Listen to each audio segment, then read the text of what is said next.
Shalom Aleichem, Erev Tov. Comment allez-vous bien? J'espère que tout le monde va bien. Bon, les gens tardent à venir, mais on va quand même commencer. Je ne peux pas à chaque fois rajouter 5 minutes pour ceux qui sont à l'heure.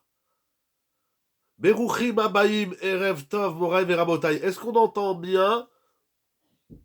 Est-ce qu'on voit bien? Est-ce que le son et l'image sont avec nous? Ok, super. Excusez-moi, j'ai un peu les oreilles bouchées. Ah. Prêt au décollage, Moraï Verabotai, une paracha extraordinaire. Enfin, la sortie d'Égypte va aboutir. Les enfants d'Israël vont traverser la mer et vont se retrouver de l'autre côté. Je voudrais, avant de commencer le chiour de ce soir avec vous, dédier l'étude, le limoud, le srout du limoud à Torah pour les 7 victimes de vendredi soir dernier à Yerushalayim Irakodesh, dans le quartier de Neve Yaakov. Il y a 7 personnes qui ont été tuées sauvagement, alors qu'Akadosh Baruch Hu les accueille. C'est écrit dans les Sfarim que si un juif est tué seulement parce qu'il est juif, la seule raison pourquoi il est tué, c'est parce que c'est un Ben Israël, il est au premier rang dans le Gan Eden. Qu'Akadosh Baruch Hu écoute les tfilotes du clan Israël pour qu'on n'entende que des bonnes nouvelles. La santé, le bonheur, la parnassa, le mariage, les enfants, tout ce que chacun désire pour qu'on puisse étudier la Torah. Benachat, qu'on découvre les secrets et les merveilleuses choses que la Torah a à nous offrir. Et tout cela, bien sûr, pour la gloire d'Akadosh Baruch Hu. Et un grand merci à vous tous et à vous toutes et à l'équipe de Yeshiva Zoom. Moraï Verabotai, est-ce que vous êtes prêts à décoller? Oui, très bien, alors on y va. La paracha de cette semaine nous raconte comment va se passer la traversée de la mer. Comment va se réaliser ce moment où les enfants d'Israël ont derrière eux l'Égypte et devant eux, ils ont l'eau, la mer Yam Souf.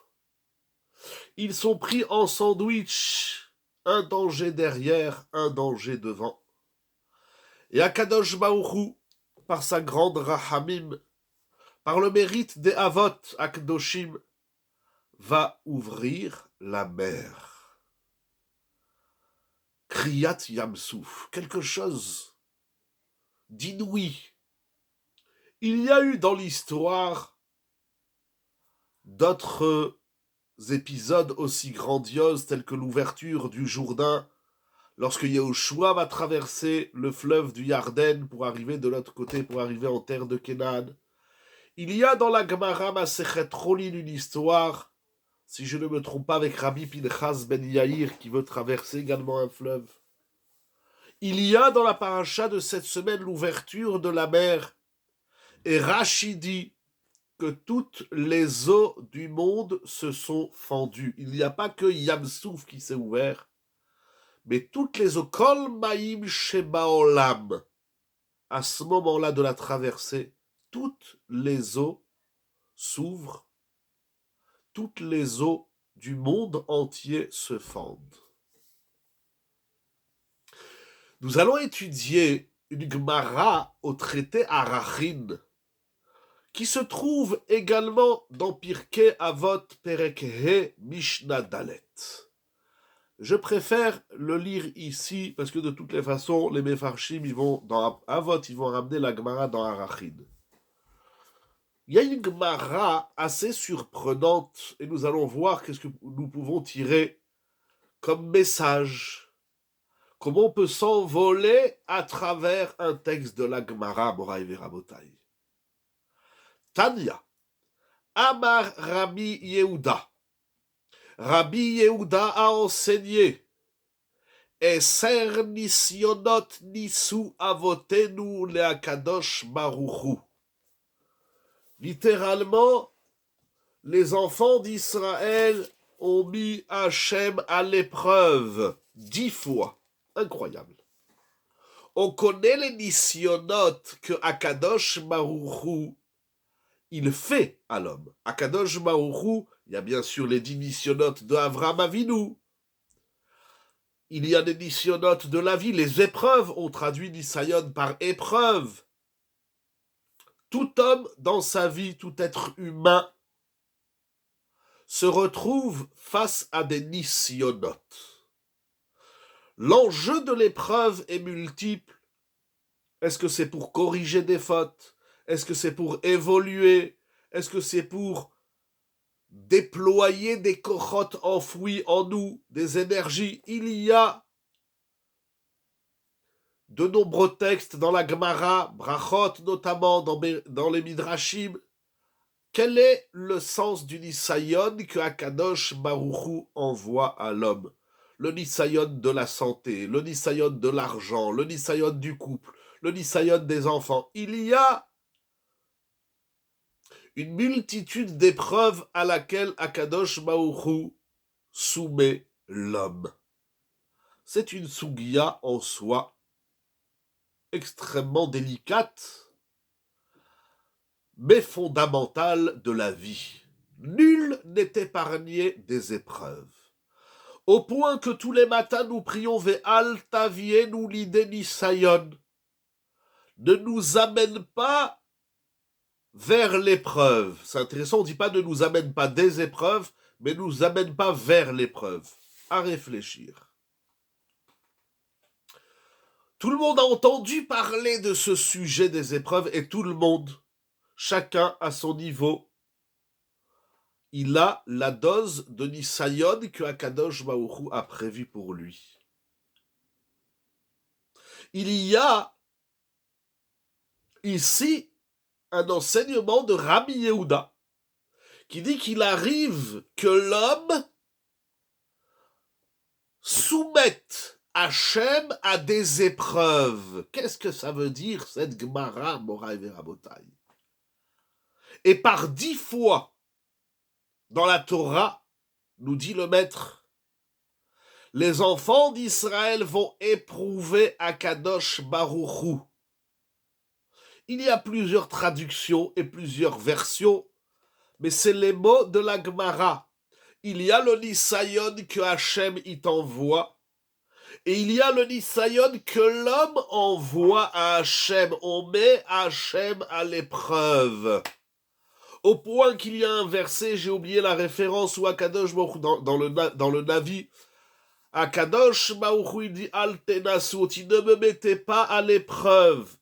Et les béné Israël dans le désert, 10 fois, ils vont envoyer, vous entendez, mon Rav Rabotai, moi ça me fait décoller cette Gemara. Quelles sont ces 10 épreuves?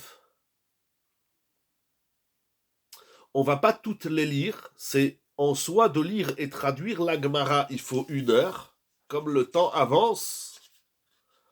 On va s'arrêter sur les 2 premières épreuves. Il nous dit Rabbi Yehuda Shnaim Bayam.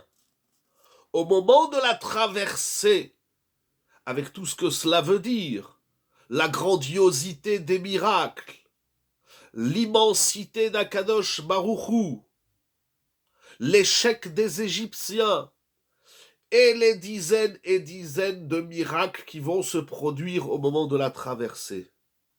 Dans tout ce paysage de Kriyat Yamsouf, les enfants d'Israël, ils vont ouvrir une nouvelle page dans l'histoire et dans l'étude et dans la réflexion.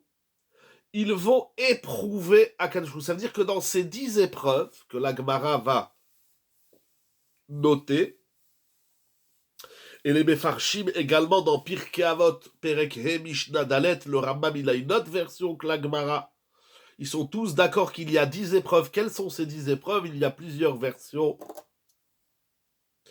Mais les premières épreuves de ces 10 épreuves que les Israël auxquelles vont soumettre Akadosh Baruch Hu, elles commencent avec l'histoire de l'ouverture de la mer.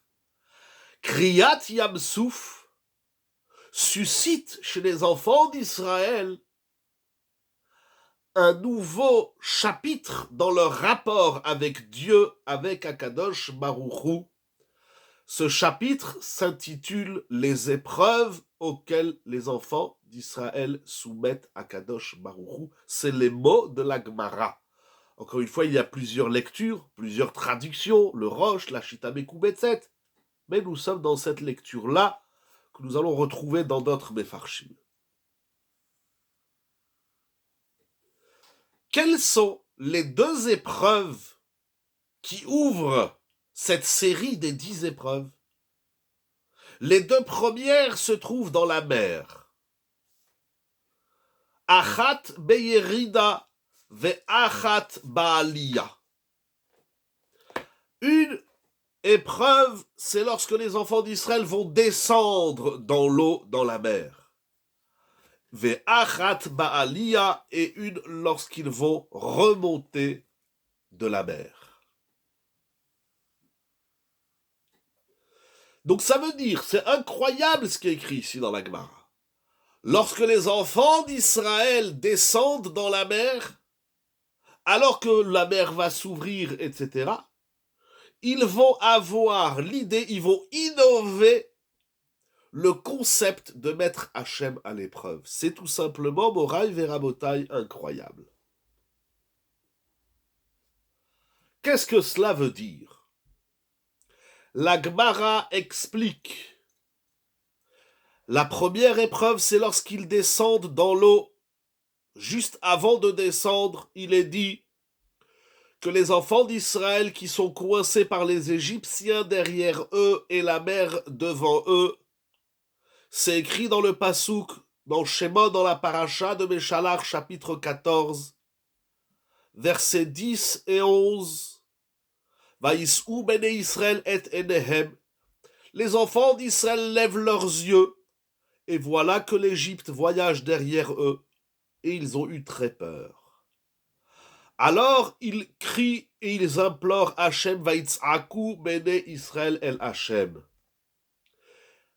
Donc ils se tournent vers Hachem et ils prient, ils crient. C'est la prière de Tseaka. Le Passouk continue, Vayomeru el Moshe, ils dirent à Moshe, Hamibeli en kevarim bemitzraim lekachtanu lamut bamidbar. N'y a-t-il pas de sépulture en Égypte pour nous avoir conduits dans le désert pour y mourir?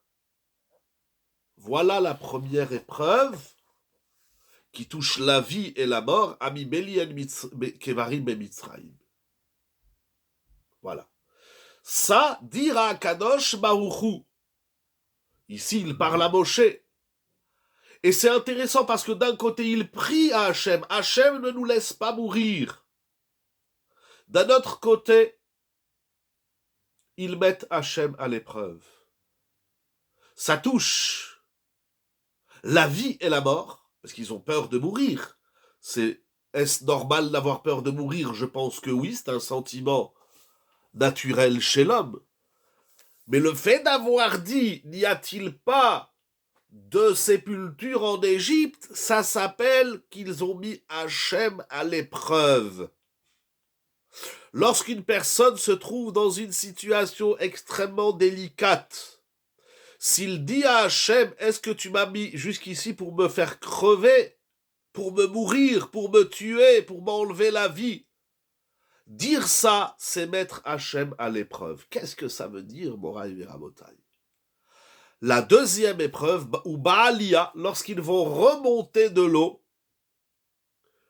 ils ont mis également Hachem à l'épreuve. Kede Rav Huna. Cela suit l'enseignement de Rav Huna. De Amar Rav Huna, il a dit Rav Huna, Israël Shebeoto Ador. Les enfants d'Israël qui traversent la mer. Miketane amana ayu. Ils étaient des petits croyants, pas croissants. Pourquoi? Comme il a dit Rabba Barbari, en expliquant le pasouk dans Tehilim, où David Ameler dit Vayamru al-yam bayam souf, Vayoshi'em lema'an shemo. Les enfants d'Israël ont fait preuve de manque de Emouna après avoir traversé la mer. C'est incroyable. Encore avant d'avoir traversé la mer, je comprends, ils ont peur. Les Égyptiens derrière eux, la mer devant eux, comment on va s'en sortir? Mais là, ils ont traversé la mer. Ils ont vécu quelque chose d'inouï. Eh bien, il manque de Emouna. Vayamru. Vayamru, ça veut dire même ils se sont rebellés. Pourquoi? Ou qu'est-ce qu'ils ont fait? Ils ont traversé la mer. Mais l'Amed, nous dit la Gemara, cela nous apprend que les enfants d'Israël, après la traversée de la mer, ils étaient encore des rebelles. Et ils dirent à Hachem, de la même façon que nous sortons de l'eau de ce côté, que Shem Shanu Olim Mitzadze, Kach Mitzraim Olim Mitzad Acher. Eh bien, si nous on est sortis de l'eau de ce côté, les Égyptiens ils sont sortis de l'autre côté. Donc tous ces miracles nous paraissent inutiles et ils poursuivent avec leur peur. Rav et Rabotai, vous entendez cette Gemara incroyable? Alors bien évidemment, il faut comprendre, après tout ce qu'ils ont vécu, tout ce qu'ils ont vu en Égypte, tous les miracles de la traversée de la mer, tous les miracles qu'ils ont vus en Égypte, pourquoi doutent-ils encore? Deuxièmement, pourquoi ça commence avec la mer? Pourquoi la traversée de la mer? En Égypte, ils n'ont pas mis Hachem à l'épreuve. Lorsque tout allait mal, ils n'ont pas mis Hachem à l'épreuve. Lorsqu'ils étaient esclaves, ils n'ont pas mis Hachem à l'épreuve. Qu'est-ce qu'il se passe ici au moment de la traversée, avant la traversée, et après la traversée, que tout d'un coup ils se disent on va mettre Hachem à l'épreuve? Troisième question, Moraï Verabotai, qu'est-ce que ça veut dire mettre Hachem à l'épreuve? À quoi tu joues? À quoi vous jouez? Tu t'es trompé d'adversaire. C'est-à-dire quoi mettre Hachem à l'épreuve? Akadosh Baruch Hu, il souffle, il envoie une tornade et c'est terminé. Qu'est-ce que ça veut dire? C'est quoi même le sens? On comprend pas. Je vous vois réfléchir, je vous sens réfléchir. On essaye d'attraper le texte d'une façon ou d'une autre. Regardez dans Pirkei Avot, chapitre 5, Mishnah 4. Vous verrez des commentaires fabuleux sur cette Mishnah. Qu'est-ce que ça veut dire? Et enfin, quatrième question. Qu'est-ce qu'il veut nous enseigner ici, Rabbi Yehuda? Alors les bénis Israël, ils ont mis Hachem à l'épreuve. Et donc, qu'est-ce qu'on fait d'un tel enseignement? Nous verrons par la suite que le Maharal Akadosh, il demande, c'est une question que de nombreux Mefarshim soulèvent, est-ce qu'il vient nous dire du mal des enfants d'Israël? Quel est l'intérêt? Nous, on est plus de 3500 ans, à peu près 3000 ans après qu'ils sont sortis d'Égypte, 2400 et quelques... 2450 à peu près. Tu viens nous dire, vous savez, il y a 2450 ans, les bénis d'Israël, ils se sont rebellés 10 fois. Bon, il y a... L'Otenasu, ça. L'intérêt n'est-il pas d'apprendre notre histoire? Alors, qu'est-ce qu'elle nous apprend, l'histoire? Alors, vous dites que c'est pour nous apprendre qu'il ne faut pas mettre Hachem à l'épreuve. Ah, et donc, qu'est-ce que ça veut dire ne pas mettre Hachem à l'épreuve? Ça veut dire douter d'Hachem. Ça a l'air comme ça. Mais, est-ce que il faut affiner votre idée? Je ne vais pas du tout prendre cette voie. J'y ai pensé, mais je ne vais pas prendre cette voie ce soir. Parce que il faut comprendre. C'est le contraire. Je n'ai pas bien compris ce que vous dites. Parce que qu'est-ce que nous apprenons de plus? C'est-à-dire, sans ces histoires-là, au moins les deux de la mer, on aurait pensé qu'on peut douter d'Hachem et le mettre à l'épreuve. On a besoin de ça pour nous rappeler la émouna, la foi. Qu'est-ce que ça nous apprend? Quel est le chidouche ici? Donc c'est pour ça que je ne vais pas prendre cette voie. La deuxième remarque qui a surgi sur mon téléphone, c'est le contraire. C'est une conscience extrême de la vie. C'est-à-dire, mais pourquoi cette conscience extrême de la vie? Alors, comment? C'est intéressant. Donc déjà, vous voulez le lire en positif. C'est très bien, on va aller dans ce sens. Rabbi Yehuda, il n'est pas là juste pour casser du sucre sur les béné Israël. Vous savez, les béné Israël ont fauté. Bon, ok, c'est vrai qu'il faut apprendre du passé, qu'il faut apprendre de l'histoire. Mais qu'est-ce qu'on apprend là? Qu'il ne faut pas mettre Hachem à l'épreuve. Encore une fois, n'oublions pas, il y a au moins 4 questions. Qu'est-ce que ça veut dire mettre Hachem à l'épreuve? Alors, le travail de ce soir, il sera partiel, parce que on va le faire sur les épreuves de manière générale, sur ces 10 épreuves. On va voir les Mefarshim. Mais après, il faut prendre chacune, on n'aura pas le temps ce soir, pour expliquer quel est l'enjeu, parce que c'est pas 10 fois, les épreuves, elles se répètent pas dans la vie. Chacune, elle a un sens, elle a un message, elle est un exercice différent, on n'a pas 1000 fois le même exercice. On va regarder un petit peu l'idée générale. D'abord, les deux de la mer, parce que c'est là que commence ce concept de mettre Hachem à l'épreuve. Qu'est-ce que ça veut dire, Birlal, de mettre Hachem à l'épreuve? Mara d'une extrême profondeur, d'une chorma amuka meod. Alors, nous allons voir les Mefarshim et vous allez voir quelque chose, nous allons voir ensemble quelque chose d'extraordinaire. Alors, on va voir. On va commencer par le Méabloès, c'est-à-dire attendre une compréhension instantanée de notre histoire telle que Hachem le décide. Or, nous n'avons pas. J'ai pas tout votre texte, excusez-moi, Mechila qui s'affiche sur mon téléphone. Alors, qu'est-ce qu'on doit lire? Tout à fait, mais qu'est-ce qu'on doit lire dans cette histoire? Qu'est-ce qu'on doit lire? Qu'est-ce qu'on doit lire de nouveau que nous n'avions pas? L'épreuve d'une émouna parfaite. Mais encore une fois, si Hachem, et lorsqu'Hachem il envoie une épreuve à l'homme, alors Hachem il veut, entre guillemets, tester l'homme. Il veut que l'homme il grandisse dans sa émouna, pour qu'il arrive à une émouna parfaite. Mais là, c'est les humains qui mettent Dieu à l'épreuve. Ça veut dire quoi mettre Hachem à l'épreuve? Ça veut dire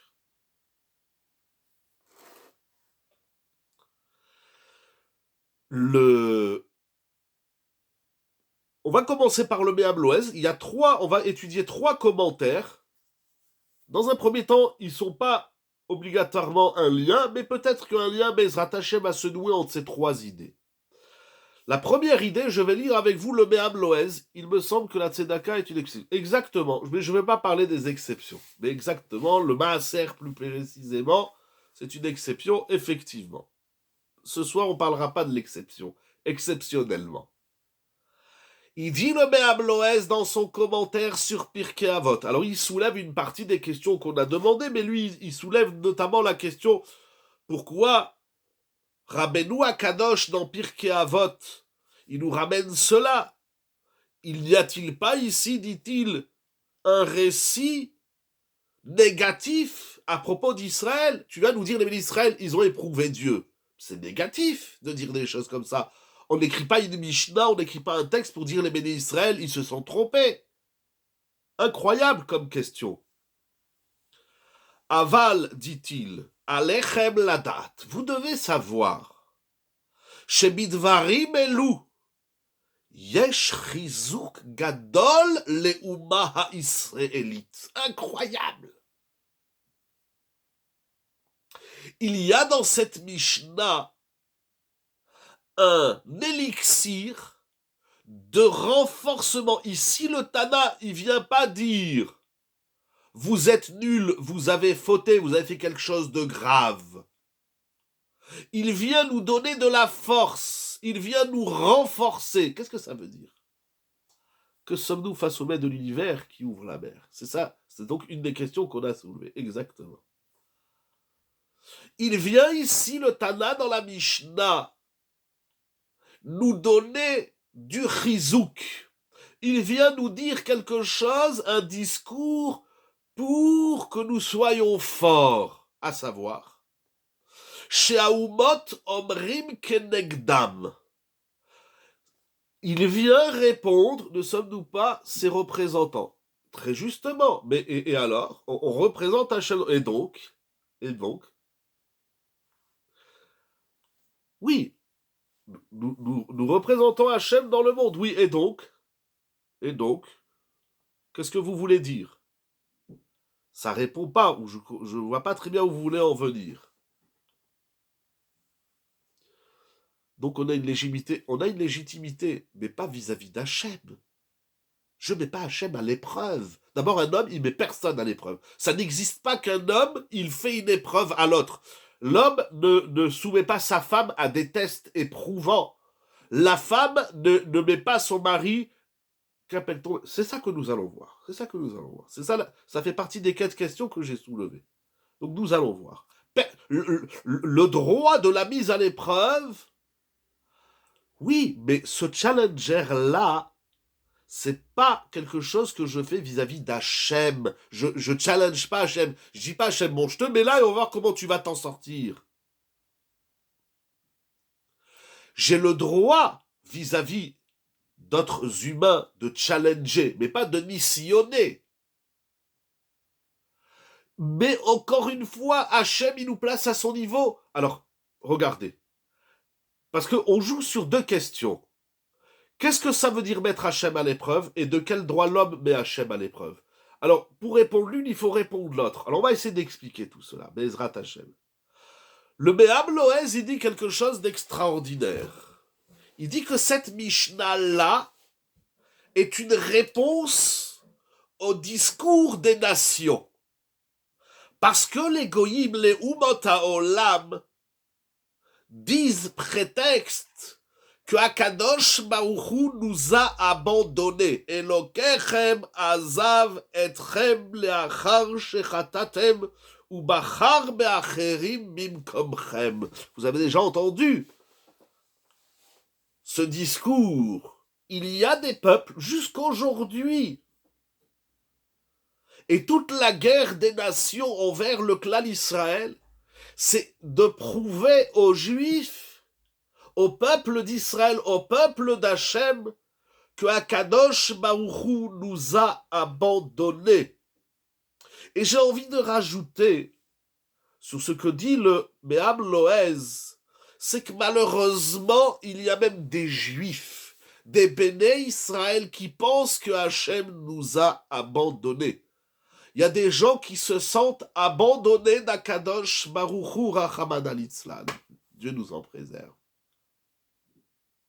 Celui qui pense que Hachem il a abandonné Israël, qu'il soit une nation, un peuple, un individu étranger à Israël, ou qu'il soit du peuple d'Israël, il y a des Juifs qui pensent que Dieu nous a abandonnés. Je juge personne. Il y a eu, le clan Israël a vécu des moments dramatiques dans son histoire. Et encore aujourd'hui, je disais au début du Chiour, 7 personnes qui perdent la vie par la stupidité de l'être humain, la folie des hommes.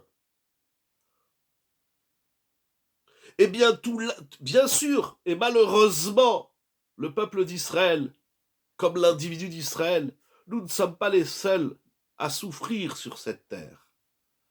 Mais à partir du moment où le peuple d'Israël vit des moments tragiques, Chas v'Shalom, qu'Hachem nous en préserve, ça donne matière à parler aux nations, de dire voilà, vous voyez bien, Dieu vous a abandonné.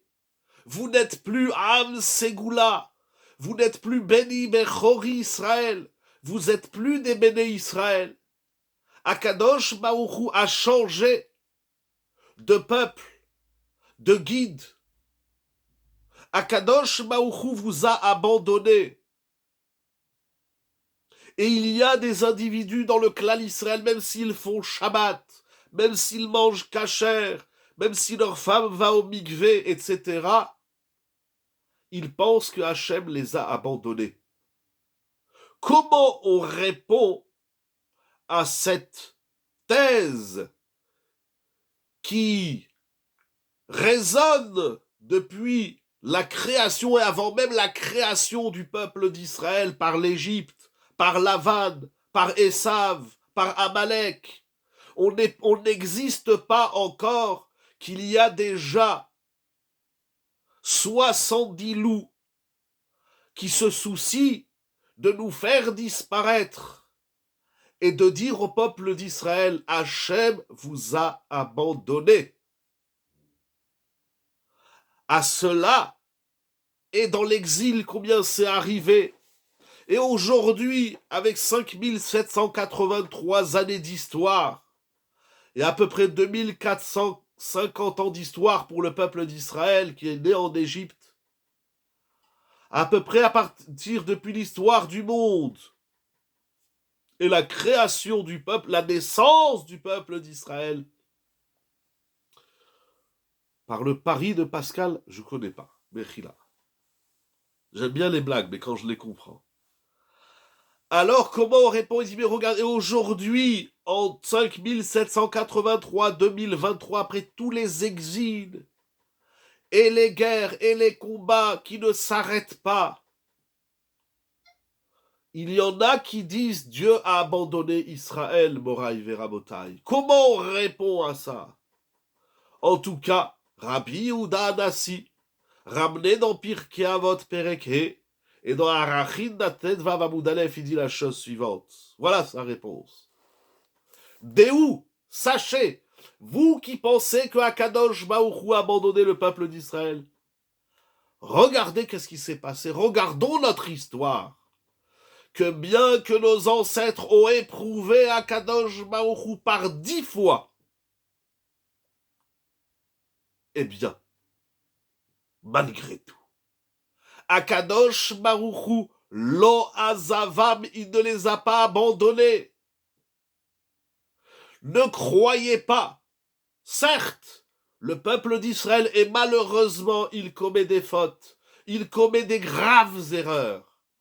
Mais il n'existe pas de situation tout aussi dramatique dans laquelle se trouve le peuple d'Israël. Il n'existe pas de situation où Akadosh Baruch Hu dit j'abandonne les Juifs, je les jette et je les jette à la poubelle. Preuve en est, on est sorti d'Égypte, on n'était pas méritant. Exactement. Jamais le lien n'est rompu. Mais il faut amener une preuve à cela. Hachem, jamais il abandonne le clan d'Israël. Mais il faut une preuve. La preuve, nous dit Rabbi Yehuda, c'est malgré que vous n'étiez pas méritant pour sortir d'Égypte, malgré que vous continuez. Nous allons arriver tout de suite, nous allons voir, nous allons voir. Malgré que tous les miracles qu'Akadosh Baruch Hu il vous fait, toute la bénédiction qu'il vous donne, etc., vous continuez à être mauvais, pervers, pourris, méchants et mauvais, voire non-croyants et rebelles, Akadosh Baruch Hu ne nous abandonne pas. Certes, et malheureusement, Akadosh Baruch Hu, il va décréter par moment d'effacer Israël. Et Moshe Rabbeinu prie, dit non, n'efface pas le peuple d'Israël, avec le Chet HaEgel, avec les Meraglim, avec tout ce qui se passe dans le désert. Et Akadosh Baruch Hu pardonne à chaque fois. Mais Siman, c'est un signe et une preuve que cela veut dire qu'on aurait dû être abandonné si c'est la miséricorde de Dieu. Exactement. Tout à fait. Je vais rebondir sur ce que tu dis tout de suite. Je finis le même Loez. Cela est une preuve que Akadosh Baruch Hu, il nous chérit. Je vous lis les mots, c'est magnifique.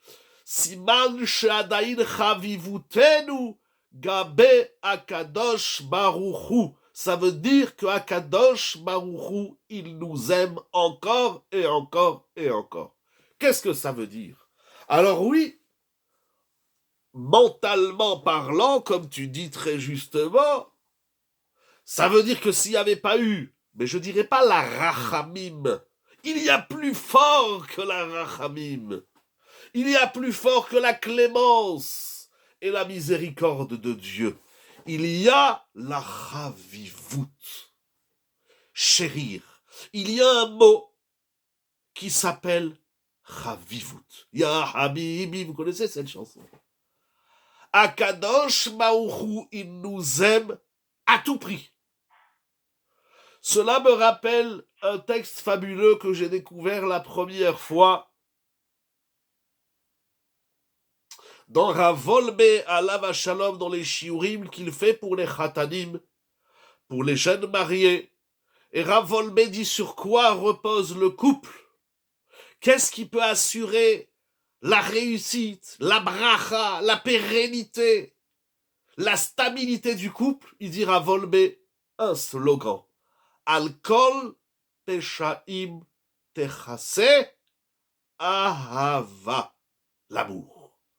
Lorsqu'on aime, eh bien l'amour, le chérissement de l'autre, couvre toutes les erreurs. Si malgré toutes les erreurs que nous avons faites, Akadosh Baruch Hu, il a continué à nous guider jusqu'en terre de Canaan, et il nous a renvoyés de là-bas, et il nous a ramenés, et on est ressortis, et il nous a ramenés, et nous attendons le troisième retour définitif et total de la Géoula Shlema, Bezrat Hashem. L'amour et les épreuves. Exactement. C'est très bien dit. Akadosh Baruch Hu dit, même si vous me mettez à l'épreuve, moi, je vous aime.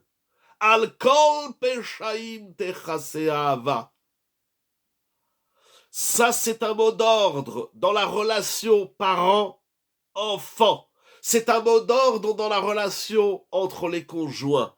Ton mari, ta femme, tu te dois, eh oui, je sais que le mot n'est pas approprié, d'aimer ton conjoint, d'aimer tes enfants, d'aimer tes parents, quoique l'erreur qu'ils fassent. Parce que si tu penses, je dis bien quoique, avec quelques exceptions, peut-être une, Chasvé Shalom, celui qui lève la main sur sa femme, ou celle qui lève la main sur son mari, alors sur ça on ne parle pas. À part cette situation, mais on ne va pas rentrer maintenant dans les détails, je veux juste dire qu'il faut prendre ce yesod du Me'am Loez, qui est fondamental dans la vie. De quel droit tu divorces parce que ta femme, elle a fait des erreurs? Alors tu l'as jamais aimé. Tu as eu le coup de foudre, tu as eu tout ce que tu veux. Mais l'amour, il n'y a pas eu. Lorsqu'on aime, on ne quitte jamais. Parce que si tu penses que tu as le droit de quitter ta femme, ou ton mari, ou tes enfants, ou tes parents, parce qu'ils ont commis une erreur, alors tu es en train de dire que tu es en train d'admettre un concept qui dit que lorsqu'il y a erreur, il y a rupture. Et si lorsqu'il y a erreur, il y a rupture, alors Akadosh Baruch Hu, il va faire la même chose avec toi. Parce que la règle dit, c'est un autre sujet, qu'Akadosh Baruch Hu se comporte avec l'homme pareillement et de la même façon que ce que l'homme se conduit avec les autres. Et si toi, ta femme, à ton père, oui, mais l'amour d'Hachem a été révélé par la tfila de Moshe. Ça veut dire quoi? Je vais rebondir. Si j'oublie ce que vous avez dit, je vous demanderai de le renvoyer. Mais nous allons revenir. Vous dites exactement ce que je dis, mais en d'autres termes. Regardez, nous y arrivons.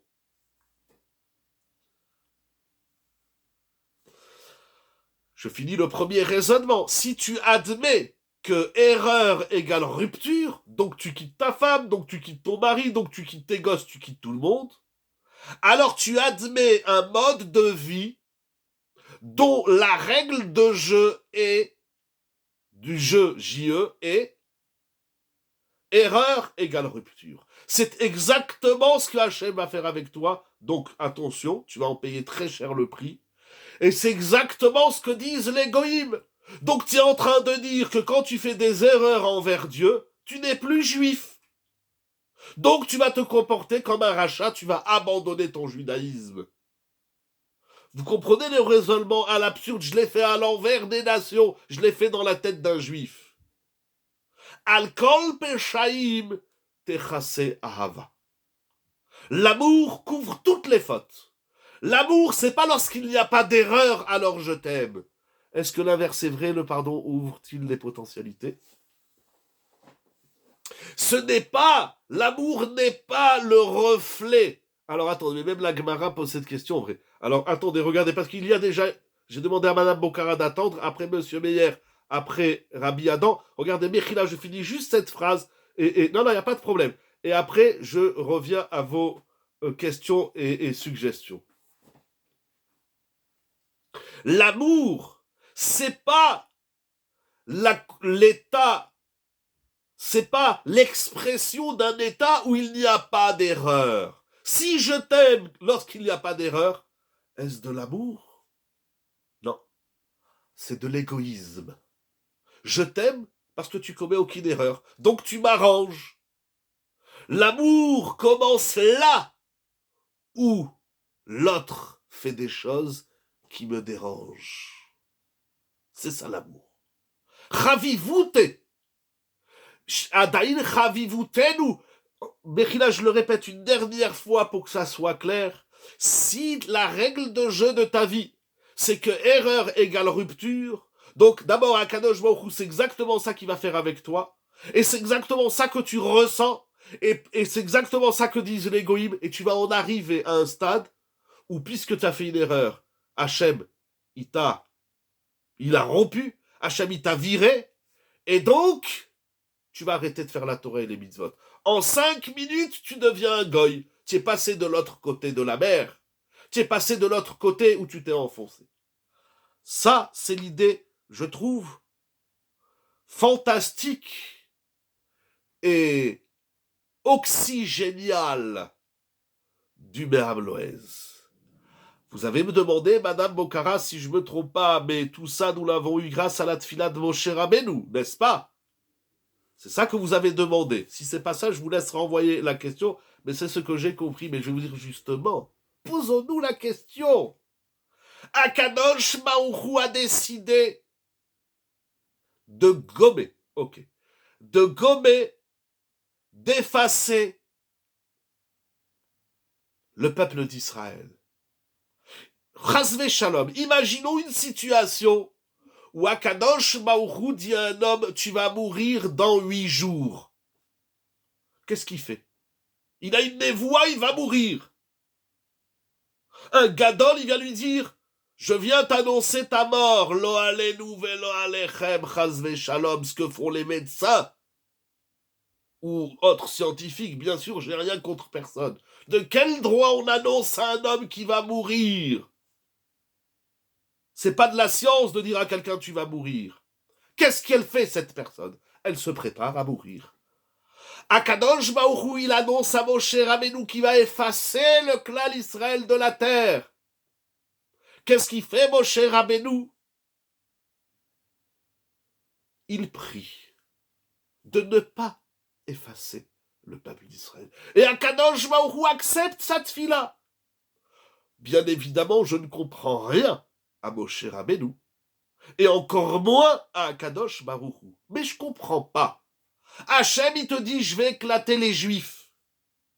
Hachem, il a envoyé les Lévim, Yirmeya, Ishaïa, Gedalia, etc., tous les Lévim. Et il a dit aux Lévim, je vais effacer, je suis un peu violent quand je parle, excusez-moi, je vais punir gravement les bénis d'Israël. Qu'est-ce qu'il fait, mon cher Abelou? Qu'est-ce qu'il fait? Il prie. Alors déjà, c'est incroyable de prier quand Hachem il t'a dit quelque chose. Deuxièmement, Hachem, il change d'avis. Il dit à Moshe, bon d'accord, je vais pas les punir. Qu'est-ce qui se passe là? Qu'est-ce qui se passe? Il se passe Chavivute. Ravivutenu. Moshe, je vais vous dire un grand yesod. Est-ce que c'est dans l'amour que Moshe a pour Hachem qui trouve cette voie d'action? Est-ce que c'est pour reformuler un peu différemment? Mais d'abord, Moshe Rabbeinu, toute sa tfila, c'est de dire à Hachem, mais les bénis Israël, tu les aimes ou tu les aimes pas? Moshe Rabbeinu, il n'implore pas la rachamim d'Hachem. Il fait preuve d'un constat.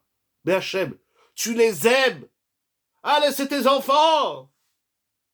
Est-ce qu'une mère, elle quitte son enfant dans un aéroport ou je ne sais où? Mais la question par question, sinon je m'embrouille dans ma tête. Je vous appelle quand c'est votre tour. Vraiment, Mechila, excusez-moi, c'est très très très subtil. C'est très profond. C'est une grande chorma ce qui est écrit ici. Mon cher Rabbeinu, c'est-à-dire que la tfila, c'est pas de chialer devant le bon Dieu. Pas ça la tfila. Il n'y a pas de problème. Mais, y a pas de problème. Vous n'avez pas besoin de vous excuser, c'est moi. Je m'excuserai à la fin. Mais je ne vous ai pas oublié. Nekuda par Nekuda. Il y a ici des yesodotes extrêmement délicats et importants dans la vie. La tfila, c'est pas du chialage à Hachem. La tfila, c'est pas on se bat avec le bon Dieu. Mais pas du tout. La tfila, c'est de dire Hachem, tu m'aimes. C'est écrit dans le Miam Loès que tu jettes jamais les Juifs parce que tu nous aimes. C'est une histoire d'amour. La tfila, c'est d'éveiller, de susciter cet amour. Je sais que les femmes, et peut-être même les hommes, ou les enfants, ou les humains n'aiment pas ce discours. Mais quand tu as fait une erreur envers quelqu'un, ça suffit pas de lui demander pardon. Il faut lui dire, j'ai fait une erreur, mais je t'aime. L'erreur n'a pas entaché l'amour que j'ai envers toi. Vous comprenez, mon ami Rabotai? Est-ce que ça répond à votre question? Madame Bokhara, est-ce que ça répond à votre question? La tfila, c'est justement de prendre conscience qu'on est aimé d'Hachem. Ah, Hachem, il dit, mais si tu es conscient que je t'aime, alors j'ai plus besoin de te défoncer la tête. Première question. À moitié, comment Hachem a pu mettre... Non, Hachem, il ne met pas de côté. Hachem, il veut que dans nos prières, nous lui exprimions que nous sommes conscients qu'il nous aime. Il y a des gens qui ne se sentent pas aimés de Dieu. Il y a des gens qui se sentent abandonnés. L'abandon. La mère qui abandonne son enfant, Chazvé Shalom. Le contraire d'une mère qui abandonne, c'est une mère amoureuse. Alors, bien sûr, c'est pas que c'est un bluff d'Hachem. C'est Hachem, il dit, moi, si toi t'es pas conscient que je t'aime, alors je peux pas t'aider. Qui peut nous aider dans la vie? Quand on a un problème quelconque d'argent, de santé, de shalom maï, de yémachéyé, qui on consulte? Un ami? On va pas voir un ennemi. On va voir quelqu'un qui a une sensibilité. Alors je vais voir l'autre, je dis, je sais que tu m'aimes. Vrai ou faux? Akadosh Baruch Hu, il bluffe pas, Chazvé Shalom. Akadosh Baruch Hu, il veut entendre que nous comprenions qu'il nous aime. Et Akadosh Baruch Hu dit, tant que vous n'avez pas compris, parce que vous avez fait le veau d'or, donc vous... Voilà, c'est clair. Vous avez fait le veau d'or, vous croyez que je vous aime plus? Bon, alors cassez-vous. Tu veux te barrer, casse-toi. Et après on pleure. Qu'est-ce que c'est ce chialage bidon? Un juif, il n'a pas au mur des lamentations. Chazvé Shalom. Le Kotel Amaravis, c'est le mur de l'amour. Ça témoigne qu'Hachem, il nous aime, puisqu'il nous reste un mur du Beth Amikdash. Après tout ce qu'on a fait, tous les exils et les guerres, Hachem, voilà, c'est un signe d'amour, le Kotel Amaravi. Eretz Israël, c'est la terre d'amour. La Torah, c'est la Torah d'amour. Mais pas l'amour, ok. Ah, Akadosh Baruch Hu dit, vous avez fait le Chet HaEgel, vous avez fait les Meraglim, donc vous m'aimez pas. Nous, on doit lui dire, mais bien sûr qu'on t'aime. Ah, ça suffit pas. Ça suffit pas de dire à Hachem, je t'aime.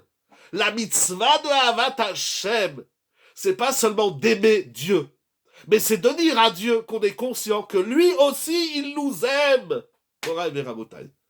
Monsieur Meyer, vous aviez une question.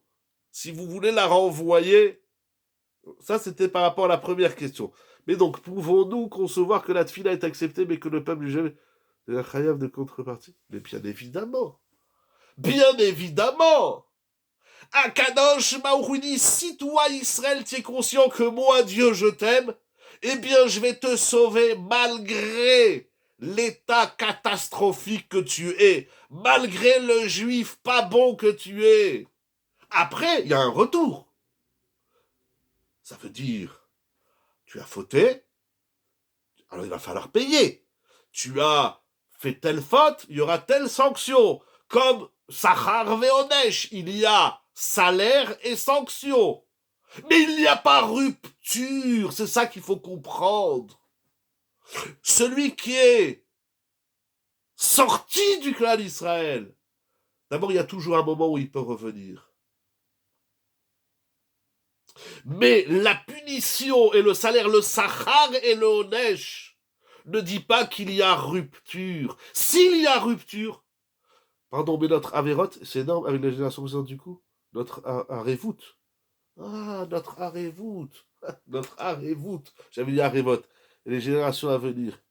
Mais d'abord, regardez. Vous avez raison qu'il faut parler du passé, du présent et du futur. On l'a déjà expliqué. Une fois, on est déjà venu sur ça, mais il va falloir expliquer. Mais là, j'ai pas beaucoup de temps. Il faut que j'écoute encore une question et on va finir. J'avais beaucoup de pirouchés à dire. Je vous ai dit 3, mais on va arriver. Regardez, il reste pas beaucoup de temps. Donc, je veux pas trop sortir du sujet. Mais sur votre question, en vérité, avant de faire quoi que travail, avant de faire tchouva, avant de se lancer dans la Torah, est-ce que tu es conscient que Dieu, il t'aime? Si tu penses que Dieu, il t'aime pas, arrête tout de suite. D'abord, travaille l'amour. D'abord, travaille l'amour avec ta femme, ton mari, tes enfants. Après, on va régler les problèmes. Mais celui qui règle les problèmes et après il veut arriver à l'amour, je vous dis, il n'y arrivera jamais. Ah, vous allez dire, mais comment on peut aimer s'il y a des erreurs? Très bonne question. Mais l'amour, malgré les erreurs, tient, alors que arranger les erreurs afin d'arriver à l'amour, ça ne marche jamais, je vous assure. Bon, Rabbi Rabotai, dernière question de Rabbi Adam. Si tu veux envoyer ta question avant de continuer. Bon, j'essaie de garder l'œil sur l'écran.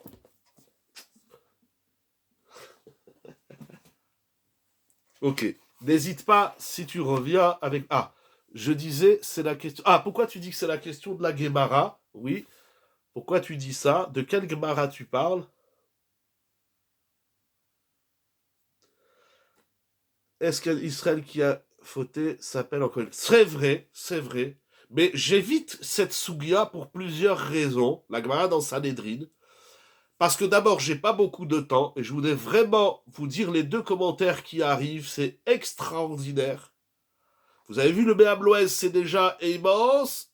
Madame Sipora, vous avez touché un peu la lecture positive et là on le voit dans le Béabloès. On va voir jusqu'où ça va. Deuxièmement, la Sougia, elle est immense, elle est extrêmement profonde. Et troisièmement, en très simple, mais tu as raison bien sûr, c'est une bonne remarque, c'est qu'il est statué dans les Rishonim qu'un juif, même s'il a fauté, il reste à Israël. Dans la Gemara, il y a une discussion, il faut étudier cette discussion avec ses conséquences, etc. Mais, conclusion, en halacha, le jeudi, on fait halacha, eh bien, Israël, afalpi shirata Israël. Rab Yitzhak Blazer, le Korveor. Rabbi Yitzhak Blazer, il était l'élève de Rabbi Israël Salanter. Et il écrit quelque chose de magnifique, que je me permets de relier au Béam Loez. Et enfin au Maharal que nous allons voir. Il dit Rabbi Yitzhak Blazer, si vous avez le Sefer Korveor, c'est dans le Mahamar 48. Il dit que les Béné Israël, l'épreuve à laquelle ils ont mis Hachem, c'est la suivante. Il y a dans le monde, Akadosh Baruch il gère le monde de 2 manières. Il y a le Teva, la nature, et il y a le Nes, le miracle, le Lemala Mina Teva, le au-dessus de la nature. Et les Bnei Israël, vous verrez, je peux pas, je vous dis, c'est un résumé de son discours. Une question de temps, Mechila. Les Bnei Israël, ils ont dit à Kadosh Baruch Hu, nous, on veut plus de miracles. C'est tout le contraire des juifs d'aujourd'hui. Incroyable. Les juifs d'aujourd'hui, ils cherchent des ségoulottes et des miracles toutes les 5 secondes dans leur vie. Les Bnei Israël qui sont sortis d'Égypte, ils ont dit à Hachem, arrête de nous faire des miracles. On ne veut plus de miracles. Comme ça, il dit Rabbi Tzrok, Blazer, Zecher Tzadik Libracha. Pourquoi? Imagine, t'as un bonhomme, il a un problème. Et c'est pour ça qu'il y a des gens qui arrêtent de prier, ou de faire de la tzedaka, ou d'étudier la Torah. Dis-moi, je vais selon les lois de la nature. Et selon les lois de la nature, si je dois vivre, je vivrai. Et si le médecin dit que je dois mourir, eh ben je mourrai.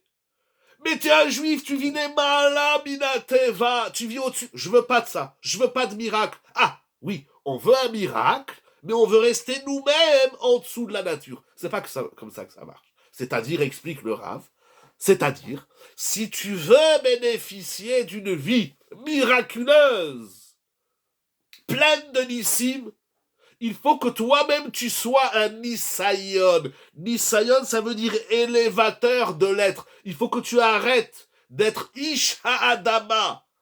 Il faut que tu arrêtes de vivre au même niveau que le gazon. Il faut que tu arrêtes de croire que tu es rien de plus que de la terre évoluée. Il faut que tu comprennes que tu dois vivre à une autre dimension qui s'appelle les Mala Minateva. Et ça, les Bnei Israël, ils ont dit, nous, on veut plus de miracles. Pourquoi? Parce que le Teva, la nature, de prime abord, c'est un système qu'Akadosh Baruch Hu il a mis dans le monde, que nous soyons méritants ou non, le monde continue. Mais le miracle, tu peux pas continuer comme ça. Alors les ministres, ils ont dit, nous, on veut pas une vie de Nissim. C'est incroyable. Les juifs d'aujourd'hui, ils cherchent des miracles à tout va. Ils les inventent, les ségoulottes, Rimono Shel Olam. Ils mentent autour des miracles. Parce que ça se paye les miracles. Voilà. Ça veut dire, il faut vivre les Malaminateva. Alors, on est dans une autre anhaga, conduite divine. Je voudrais, les épreuves à répétition nous ancrent dans la nature. Et pourtant, c'est écrit dans tous les livres que j'ai à la maison, et là on vous envoyait une infime partie, et encore à la yeshiva et dans le monde entier, dans tous les livres de Torah, c'est écrit que l'épreuve, elle est là pour nous faire sortir de la nature. C'est tout le contraire, vous comprenez, mesdames, messieurs, chers amis. Je ne sais pas, vous avez raison dans les faits, mais dans l'idée, Hachem, quand il envoie à l'homme une épreuve, c'est pas pour qu'il s'enfonce dans la nature. Au contraire, c'est pour sortir, c'est pour que l'homme se sorte des lois de la nature et vive dans une dimension qui s'appelle les Malaminateva. J'ai réfléchi un tout petit peu, et oui, ça m'arrive, pardon. Quel est, dans toute la Torah, ce qui est dans toutes les midot et les mitzvot, quelle est la chose qui est le plus les Malaminateva? Ça, quand est-ce qu'on peut dire là, tu es dans le les Malaminateva? Certains diront Shabbat. Shabbat, c'est pas ce qu'il y a de plus dur. Moi, je pense même Shabbat, c'est la mitzvah la plus fastoche. Certains diront la cacheroute. C'est pas très dur de manger cachère. Pas très dur. Certains diront Nida. C'est peut-être un petit peu plus dur. Pendant 2 semaines, il n'y a pas d'intimité, etc. C'est un peu dur, peut-être pour les hommes, les femmes. Ah, voilà, vous avez gagné les chaïm. Pourquoi l'amour? Quel amour? Quel est l'amour qui est les mal? Je pense hein, de quelques petites pensées qui ont traversé dans ma tête.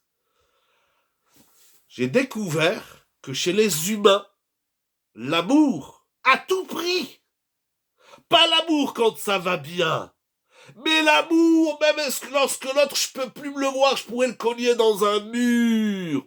C'est-à-dire de continuer à aimer l'autre, sa femme. Tout de même, c'est quoi l'amour dans la Torah? C'est ça.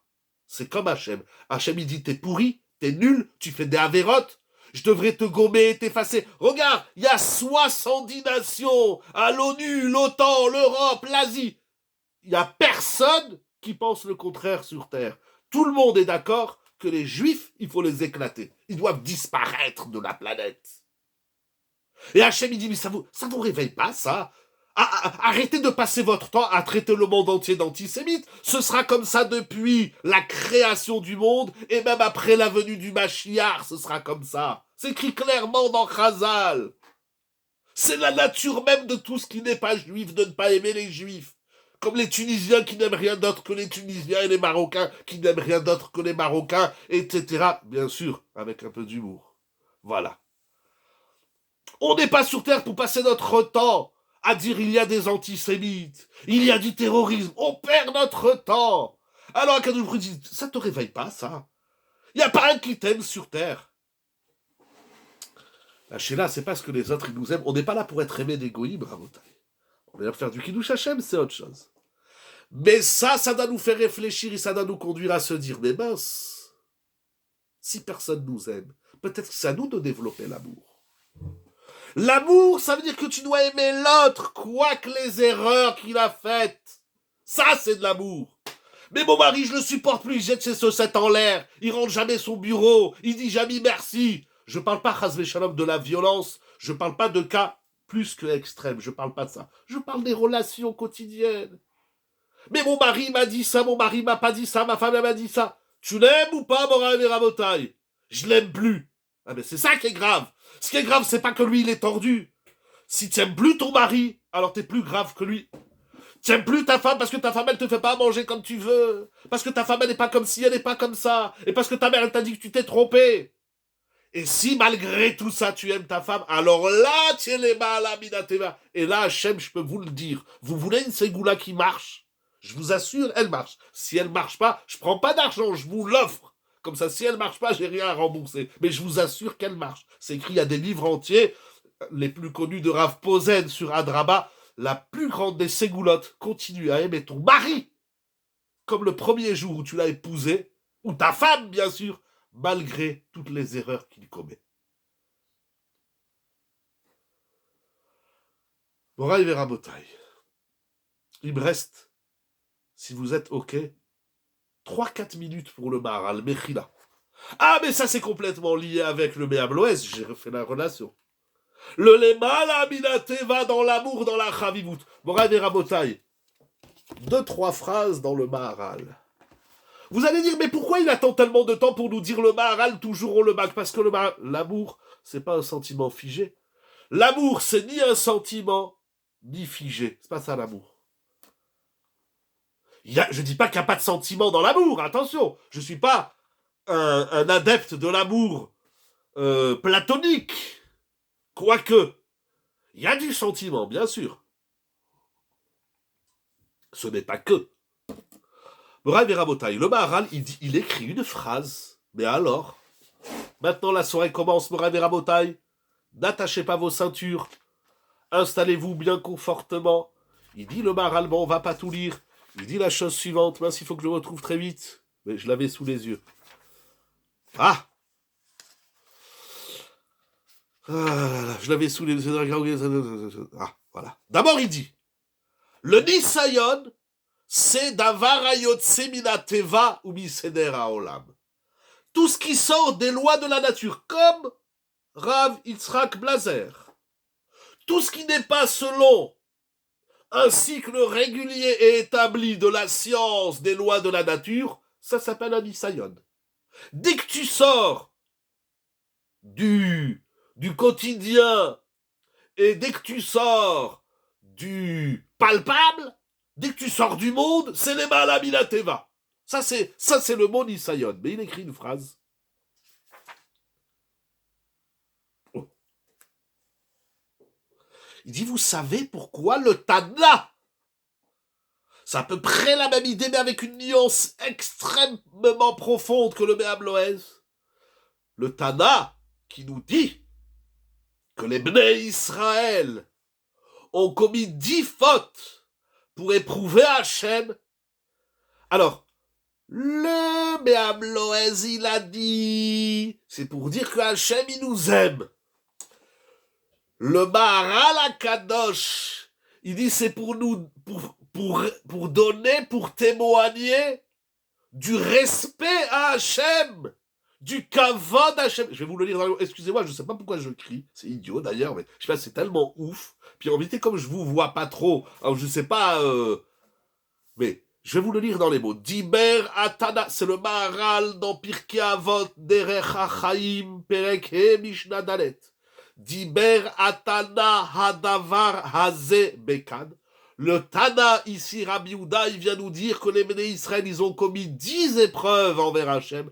L'Ichvod Hamakom. Incroyable. Moi, je dis, c'est pas un kavod, c'est une rébellion. Oui, mais il dit le Maharal.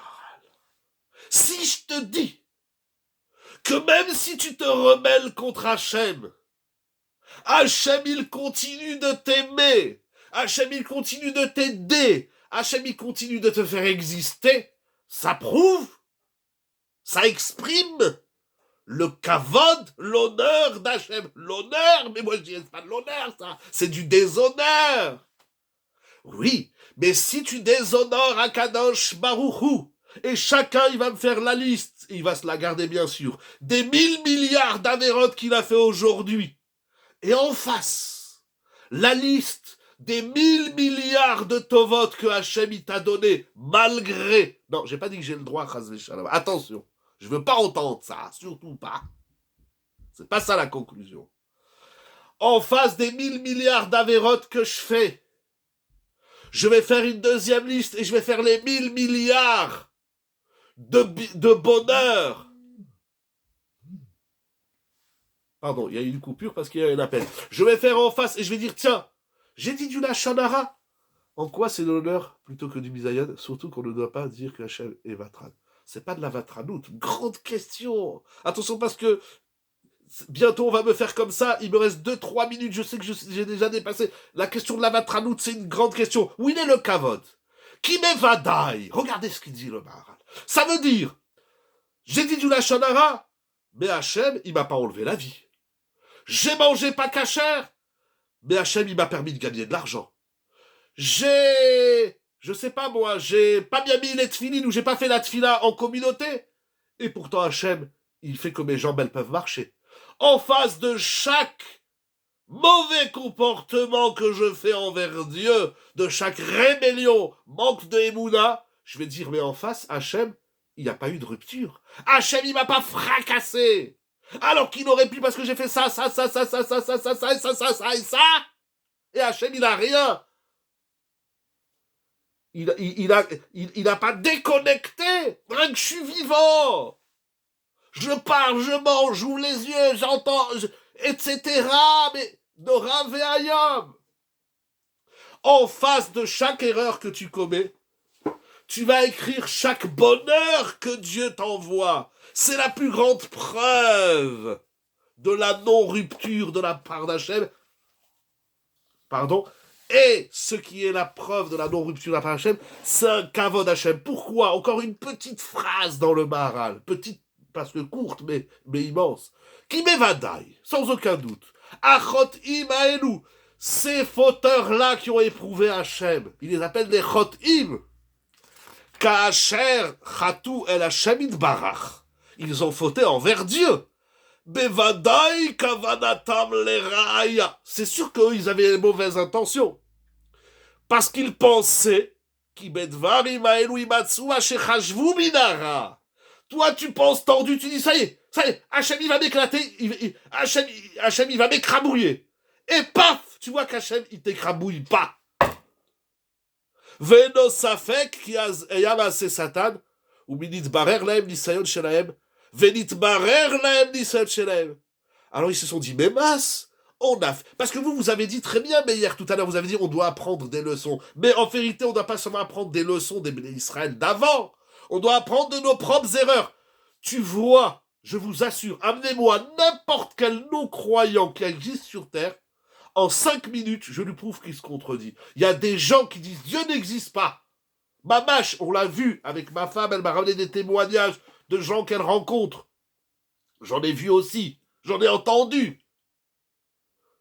Comment comprendre Itamu Chatay Minaretz ou Hachem Odenam d'après le Maharal? Qu'est-ce que vous voulez que je vous dise? Très bonne question. Il faut fouiller dans le Maral comment il explique. C'est une immense souga. Est-ce que vous comprenez le Yesod? Il dit le Maral, Venit Baer Laem Nisayon Shelaem Shechatou, Veshepashu El Hashem Yitbarach. Vekacher Nisou Le Hashem Yitbarach Bechol Minisan. Ça veut dire ils ont fait une erreur. Ils ont dit mince, on a fait une erreur. On a dit Hashem il va nous exploser. C'est ça qu'ils ont dit. Ami Belien Kevarim Mitzrayim Le Kartanou Lamout Mamidbar. Ils étaient sûrs, ça y est, on va mourir. Et pof, on n'est pas mort. Donc ils ont découvert, c'est à travers, ils ont sublimé leur rébellion, à travers leur manque de confiance en Dieu, ils sont devenus des croyants. C'est les mots du Maharal. Tu crois pas en Dieu? Fais-en un rebondissement. C'est très court, c'est vrai. Il n'y a plus le temps, mais il faut pas que je finisse trop tard. Mais là où tu penses que ça y est, Hachem, il t'a coincé contre le mur, il va t'exploser. Si une heure après t'es encore là, c'est une preuve que tu t'es trompé. Donc là, dans ta non-croyance, dans ta faute, tu es en train même de découvrir Dieu. Est-ce que c'est clair ou je m'excite comme ça tout seul? Il continue le Maral, Asnid Barer Lahem, qui est Sharim Darke Hachem, que les voies de Dieu sont droites et justes. Velonimtsa Avla, Bechol Darke Hachem. Et ne se trouve aucune injustice et erreur. C'est-à-dire, toi, tu es en train de dire, mais Hachem, là, il fait n'importe quoi. Hachem, il va m'éclater. Mais t'es toujours pas éclaté. Ça fait 70 ans que t'es sur Terre. Et tu crois encore que Dieu, il va t'éclater? Ouais, Dieu, il m'a abandonné. Mais si Dieu t'a abandonné, tu devrais pas être là aujourd'hui. Tu devrais crever. Mais la réponse d'Hachem n'est pas toujours immédiate ou ici. Il faut l'avoir ici dans le Olamazé. Prenez n'importe quel malheureux, n'importe quel Iov sur terre. Il y a un moment donné où il dit, ça y est, je vais mourir. Les gens, ils se lèvent le matin. Je suis crevé. On se lève crevé. Mais pourtant, on a passé la journée. Donc, t'es pas crevé. Profond Hachem en nous, au fond. Exact. L'espoir que Hachem, il a en nous. L'amour que Hachem, il nous témoigne. Comment Hachem, il nous fait confiance. Et Hachem, il dit, tu penses que je vais te crever? Tu penses que c'est fini? On se lève le matin, on est crevé. On se couche le soir, on est mort. Et pourtant, le lendemain, on est réveillé. Donc, c'est qu'hier soir, tu t'es trompé. Tous les soirs, tu dis, ça y est, je vais mourir. Ça y est. Ma société, elle va crever. Je vais divorcer, ça y est, c'est fini. Et le lendemain matin, tu es là. T'es pas mort. T'as pas fait faillite. Ta femme, elle est là. Tes gosses, ils sont là, personne n'y s'est sauvé. Donc c'est une preuve qu'hier soir, tu t'es trompé. Il faut sublimer sa non-croyance pour devenir un croyant. Ça s'appelle le kavod shamayim. De leur erreur va naître la gloire de Dieu. Ce qui est écrit là dans le Maharal, c'est Dora ve'ayom. T'as fauté, t'es au fond du trou. Mais t'es pas mort. T'es au fond du trou. La santé, la parnassa, le shalom baït, le chinour. Ça y est, tu dis c'est fini. Et puis tu vois que le lendemain, ça recommence. Donc c'est une preuve que c'est pas fini. Si c'est une preuve que c'est pas fini, c'est une preuve que Dieu, il t'a pas abandonné. Si Dieu, il t'a pas abandonné, alors les nations qui disent que Dieu nous a abandonnés, ils connaissent pas notre histoire du présent. Là, moi, je suis une preuve que Dieu, il existe. Parce que moi, tous les jours, je me fais des cheshbonotes. Tous les jours, je me fais des calculs. Et je dis, bon, ben, c'est sûr que Dieu, il va m'amener là-bas. Et puis au final, je finis là-bas. Pour arriver à Montagne. C'est pas extraordinaire? À travers ton erreur, tu dois découvrir Dieu. Parce que tu vois que ce qui se passe dans le monde, c'est le contraire de ce que toi t'as pensé. Ça, c'est de la Messirut Nefesh. Et si ça se passe le contraire de ce que tu as pensé, c'est parce qu'Hachem, il t'aime. C'est la Chavivut. Et malgré toutes tes erreurs, il n'y a pas de rupture. Hachem, il t'aime. Morav et Rabotai. Voilà, je sais qu'il y a beaucoup de questions. Mechila, que j'ai pas répondu à toutes vos questions. Je suis vraiment navré. C'est une mitzvah de prendre ces idées et de les dire autour de vous. Au nom du, bien sûr, de la Gemara, du Me'am Loez. Oubliez-moi, il y a le Me'am Loez. Il y a le Korveor, Amitzra Glazer et le Maharal. C'est extra. Il faut sauver. C'est comme ça que nous allons sauver l'humanité qui est en nous. Je vous dis, Shabbat Shalom. Un immense merci. Je peux pas dire publiquement que je vous aime, mais c'est une mitzvah de Ve'ahavta l'Erecha. C'est ça l'amour du prochain. C'est ça l'amour de Dieu. C'est ça l'amour de son couple. C'est ça l'amour de sa famille. Et c'est ça l'amour de soi.